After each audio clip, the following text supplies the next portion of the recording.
చైనాకు మరోసారి Trump big warning ఇచ్చాడని చెప్పుకోవచ్చు. అమెరికాతో న్యాయమైన వాణిజ్య ఒప్పందం చేసుకోకపోతే చైనాపై 155% సుంకాలను విధిస్తానని ట్రంప్ హెచ్చరిస్తున్నాడు. అమెరికాపై అపార గౌరవం ఉన్నందునే చైనా ఎక్కువ టారిఫ్లు చెల్లిస్తుంది అంటూ ఆయన సెటైర్లు కూడా వేసుకొస్తున్నాడు. సో ఒక రకంగా చాలా దేశాలు అమెరికాని సద్వినియోగం చేసుకుంటున్నాయి. చైనా కూడా అలా చేసుకుంటే బాగుంటుంది అని చెప్పేసి సెన్సేషనల్ కామెంట్స్ అయితే చేసుకొచ్చారు. ఇటు చైనా మాత్రం అమెరికాని ఉపయోగించుకోవట్లేదు, వాణిజ్య ఒప్పందం కుదరకపోతే చైనాపై సుంకాలు విధిస్తానని చెప్పుకొచ్చాడు. నవంబర్ 1 నుంచి 155% పెరుగుతాయి సుంకాలని చెప్పి ఆయన వార్నింగ్ ఇచ్చాడు.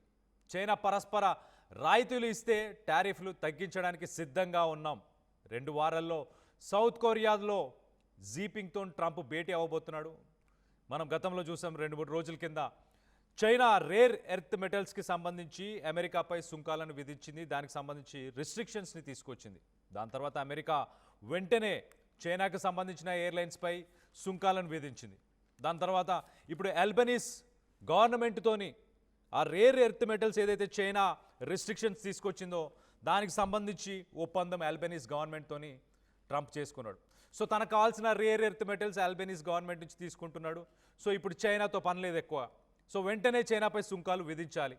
గతంలో మనం చూసాం, ఇలానే బెదిరింపులకు దిగాడు అమెరికా అధ్యక్షుడు డొనాల్డ్ ట్రంప్. మరోసారి సుంకాల బెదిరింపుకు దిగాడు. రష్యాతో చమురు వ్యాపారం ముగించకుంటే భారత్ భారీగా సుంకాలు చెల్లించాల్సి వస్తుందని చెప్పేసి మనని కూడా ఇలానే బెదిరించే ప్రయత్నం చేశాడు.